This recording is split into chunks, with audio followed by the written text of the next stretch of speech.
Hello there, ladies and gentlemen, boys and girls, and welcome back to That Park Place. My name is Vash Sky. I'm going to be your host today, and with me here is Erika from Erika of Raf and MJ. Hello there. We're going to be talking about some Universal UK. Guys, are you excited about this? Yeah. Yeah, I know Raf is having partially grown up in the UK. His heart is with the UK. Yeah. Oh, very interesting. Well, you guys are going to be super excited about this because guess what? It just passed a major hurdle that previously, previous Universal efforts had not actually overcome. Take a look at this from Scott Gooston. New, the UK government has officially approved planning permission for a Universal Destination and Experiences theme park and resort in Bedford, a major step toward Europe's first Universal branded park. Universal has been trying to get into the United Kingdom area for a while. I believe they tried in the 1990s, if I'm not mistaken, early 2000s, and they just never were able to get to that point. And now, for the first time ever, we are in this position here where we could very well have not just a park, but kind of a mega resort in the middle of Bedford right there. And it looks absolutely awesome. The other thing that I think has a lot of people talking is there was a BBC article that actually mentions again some famous franchises that might actually be featured in this UK park. Here you go. Details of the rides have not been released, but a source close to the project told the BBC that James Bond, Paddington, and the Lord of the Rings themed attractions could be featured. Guys, you got to be excited about this. These are big name franchises that haven't been featured in a Universal park before. People have been excited about the prospect of the Lord of the Rings or James Bond coming to various places around the world or in various theme parks, including Disney. It looks like Universal might be bringing some of these franchises to life.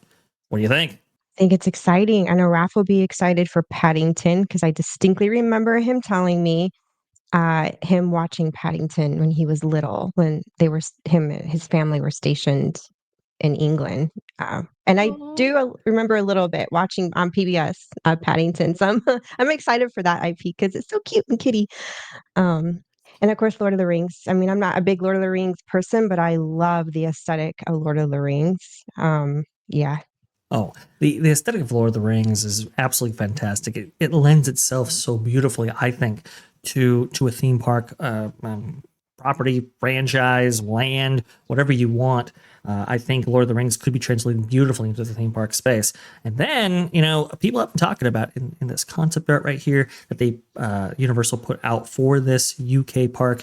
A lot of people were talking about like the north of the park right there. And hey, could that be Waterworld? Could that be James Bond? The allusions to James Bond, I think, are really fascinating here. MJ, of the three franchises that are on offer here, which one gets you the most excited for being featured in the theme park for the very first time ever? I mean, I kind of agree with Erika with the aesthetic of Lord of the Rings. Don't kill me, I've never seen any of the movies, but being a person that likes fiction, films, and fantasy, the land, you can't go wrong with that. There's so much you can do with that. I don't know what you could really do with James Bond. I mean, Paddington is cute, adorable. So adorable. So adorable. But and that's the thing about Paddington is that Universal has previously lacked kid-friendly appeal. So I think Paddington, especially for this area, could really bring them in.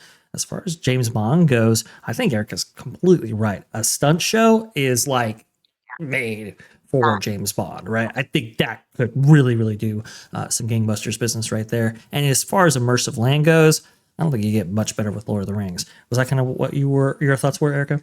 Oh no, I'm just thinking of all the sorry, the event planner here. I'm like, ooh, it'd be so much fun to have a Lord of the Rings wedding in that land if it's everybody as the Harry Potter lands. Could you imagine?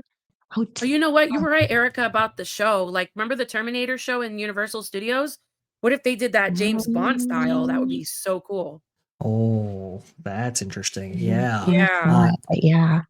And they updated the Terminator 4D experience, at least at Universal Studios Florida. I believe now it is what is that franchise? I can't remember what it's called. Oh no, people are gonna kill me in the chat, in the comment section. No, I think they turned it into the ride of the Tonight Show, right?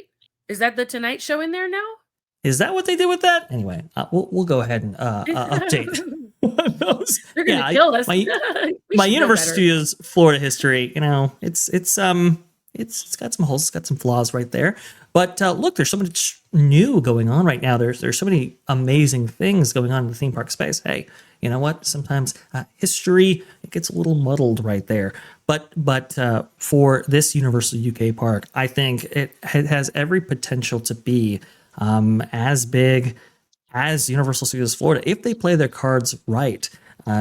Now, I think this will be a complementing kind of theme park experience to Florida. I don't think they're necessarily going to be building it out to rival Florida, but it has every potential to do that. And Universal's been looking for a foothold in the UK, like I said, for quite some time. It just really hasn't previously worked out.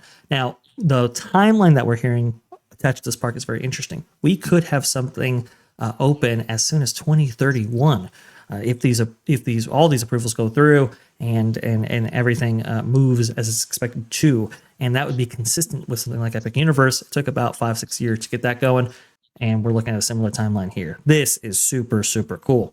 Any last thoughts, guys, when talking about Universal UK? I mean, it makes sense considering that when you have an overseas park, you want to have IPs and attractions that the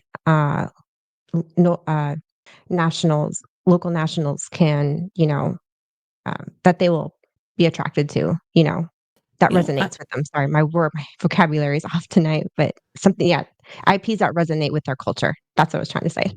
Indeed, and I want to get back to that first. The Bourne Spectacular, that was the one that replaced Terminator 4D, or Battle Across Time attraction at Universal Studios Florida. That was the one I was thinking of. And, Bourne, Terminator, James Bond. Yeah, I think that works out well.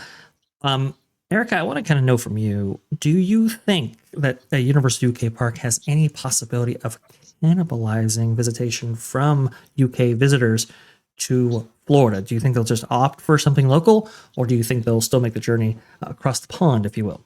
I think they'll do both because from what I'm kind of noticing my observations, it seems like what Florida will have, they will have offerings and IPs that I don't think are going to go to the UK.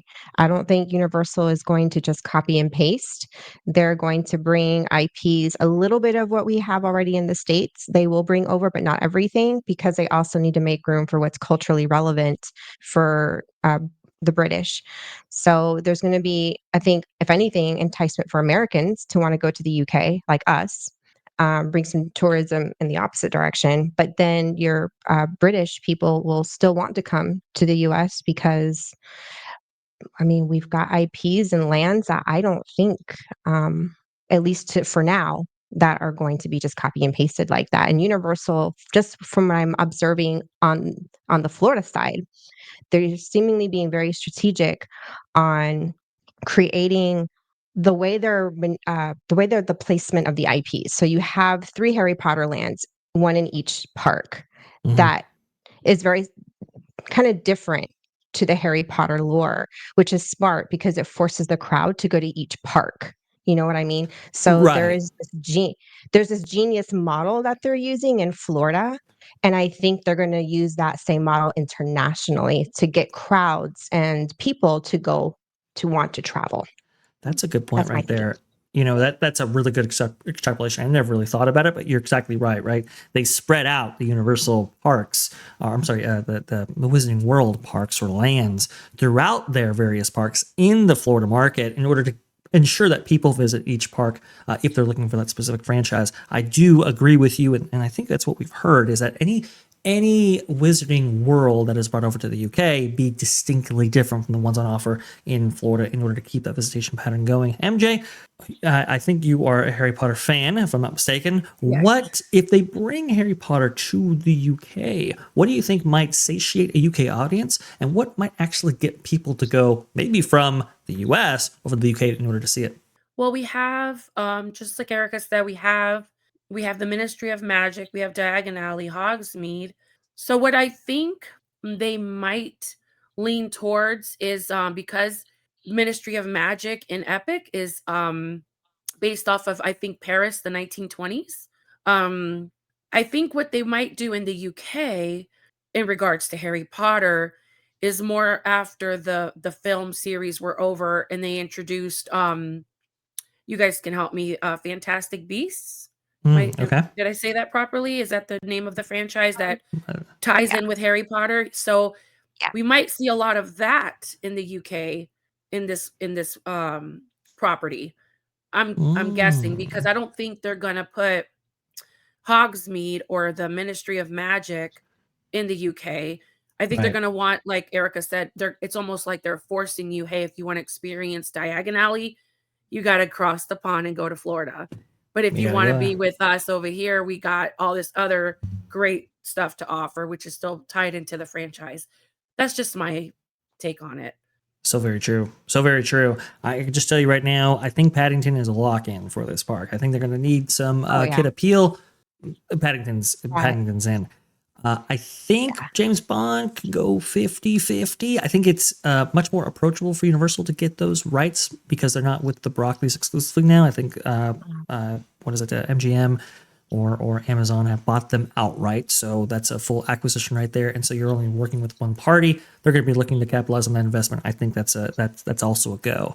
The only one that I'm not quite sure of is Lord of the Rings. But this is the second time that a big name outlet like the BBC have hinted at Lord of the Rings being included in here. I think they're doing that for a reason. So very optimistic about this park, very optimistic about the franchise on offer. And hey, what do you guys want from a UK park? I'm not talking about Erica, I'm not talking about MJ, I'm talking about you in the comment section right there. What do you guys want from a UK park? What would get you to visit? And what might keep visitors that are in the UK visiting Florida? I want to go ahead and hear your thoughts down there below. If you haven't subscribed yet to That Park Place, go ahead and do so right there. If you haven't hit the like button, please hit that like button. That would definitely help us out. If you have any high points right there, well, we can certainly use those right now. And make sure you follow That Park Place for all the news. That should be fun. Thanks for watching That Park Plays News. For more information, consider checking out www.thatparkplace.com. And don't forget to subscribe, share, like, and send this out on your favorite social media accounts.